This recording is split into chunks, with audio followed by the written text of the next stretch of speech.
All right, you know the exact type of person we're talking about today, the one who corners you at a party and just keeps going. In English, we usually call this person a chatterbox. But when we want to describe the absolute ultimate extreme of a chatterbox, we use a phrase that is both incredibly specific and, honestly, completely ridiculous. I'm talking about the idiom talking the hind leg off a donkey. Let's dive right into this explainer and figure out exactly where this bizarre linguistic imagery actually came from. So picture your most talkative friend, the ultimate chatterbox in your life, and ask yourself how we ended up using such an absurd, literal visual to describe them. I mean, think about the physical mechanics of that image for a second. You're speaking so much and with such relentless force that an animal's limb literally just detaches from its body. It's this surreal, cartoonish hyperbole. But why a donkey? And why specifically a hind leg? We've been throwing this phrase around for well over a century to express our sheer exhaustion with overtalkers. But as you'll see, the specific animal we use in this phrase has actually been on a bit of a historical carousel. To get a sense of just how deeply ingrained this annoyance is in our culture, check out this absolute gem from an 1850 edition of the British publication Punch magazine. It's from a piece appropriately titled, How to Shut a Chatterbox. There's this frustrated train passenger who mutters to himself, "Chattering fool, confound the fellow. I think he could talk a dog's hind leg off." Now notice anything weird there? In 1850, it wasn't a donkey at all. It was a dog, but the sentiment, exactly the same. It perfectly captures that universal, agonizing feeling of being trapped in a conversation you are desperate to escape. So what does this all really mean at its core? The crucial takeaway here is that this idiom represents the sheer physical exhaustion of listening to someone who literally just won't stop. Linguistically speaking, it means to talk with unflagging, wearying persistence. Now, interestingly enough, it can also occasionally mean to persuade someone through endless, eloquent speech, essentially wearing down their defenses with a barrage of words. But in everyday conversation, it's almost always about the heavy burden of listening to a chatterbox. You, the listener, feel like you're carrying this massive load, much like a beast of burden, until you just absolutely can't take it anymore. Section 1.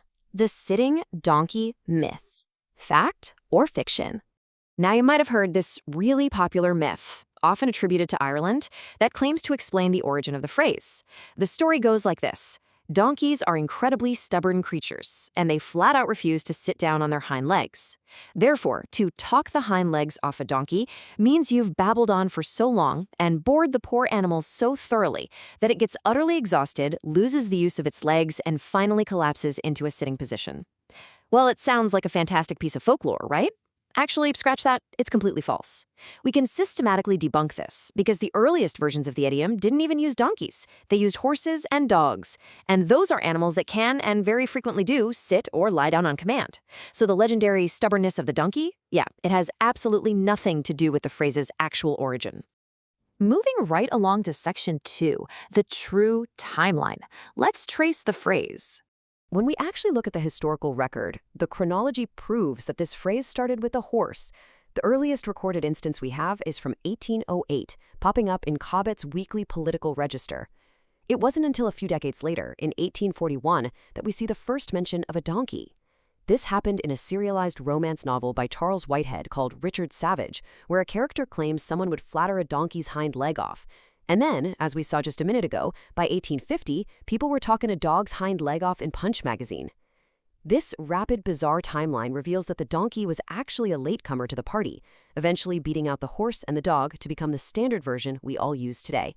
Let's take a closer look at that very first 1808 citation, because it's fascinating. The English pamphleteer William Cobbett was actually writing about a debate in the House of Representatives in Washington, D.C. He wrote, "The old vulgar hyperbole of talking a horse's hind leg off will find its verification in the American Congress." This is a brilliant example of how political chatterboxes were inspiring this hyperbole long before a donkey ever entered the picture. And notice how Cobbett calls it an old, vulgar hyperbole. That strongly suggests that everyday people had already been using this phrase in spoken, conversational language well before he finally wrote it down in 1808. People loved this concept so much that they expanded it way beyond horses and donkeys. Across different regions, things got wonderfully weird. You could hear variations like talking a bird's leg off, which, let's be honest, makes even less sense. In Lancashire, they threw biology completely out the window and said a chatterbox could talk the leg off an iron pot, or the leg off a brass pan. Others claimed you could talk the bark off a tree, or even talk someone's pants off.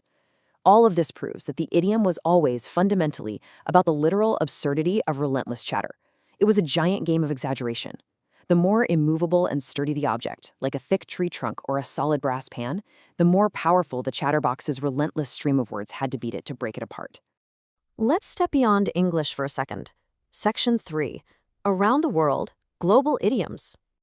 While English speakers were busy focusing on animals magically losing their legs, other languages were busy finding their own vivid metaphors for the exact same annoyance. In French, a chatterbox is brilliantly called un moulin à paroles, which translates directly to a windmill of words, just constantly spinning, constantly generating noise. You might also hear bavard comme une piaille, meaning chatty as a magpie, or its fantastic variation, parler comme une pie borgne, which means to talk like a one-eyed magpie, referring, of course, to that incredibly noisy, chattering bird. Over in Brazil, a super common Portuguese expression is falar pelos cotovelos, which literally means to speak through the elbows. This perfectly contrasts the different cultural approaches. The French use visual, spinning energy like a windmill or a vocal bird, while the Portuguese focus right in on the physical nudging of elbows, born from that annoying habit overtalkers have of constantly poking you just to keep your attention. But if we really want to bridge this linguistic gap, there's another French expression, tenir la jambe, that beautifully connects right back to our English obsession with legs. Literally meaning to hold the leg, it's used to describe someone keeping you talking for a ridiculously long time, usually in a really boring way. I mean, it paints this vivid, almost terrifying picture of literally being held hostage by a conversation. You try to politely walk away, but the chatterbox has practically grabbed your leg and you are absolutely not going anywhere until they finish their story. It perfectly echoes the utter exhaustion implied by talking a donkey's hind leg off. So we've seen horses, dogs, donkeys, iron pots, magpies, and spinning windmills all used to describe the exact same human behavior. And I want you to think about why this matters in your own daily interactions. We all need to vent sometimes, sure, but we also all dread being cornered by a relentless talker. Language naturally evolves to give us a humorous, creative release valve for that specific frustration. So ask yourself, what local phrases best capture the relentless chatterboxes in your world? And hey, next time someone traps you in a never-ending conversation, just smile, nod, and try to keep all your legs securely attached.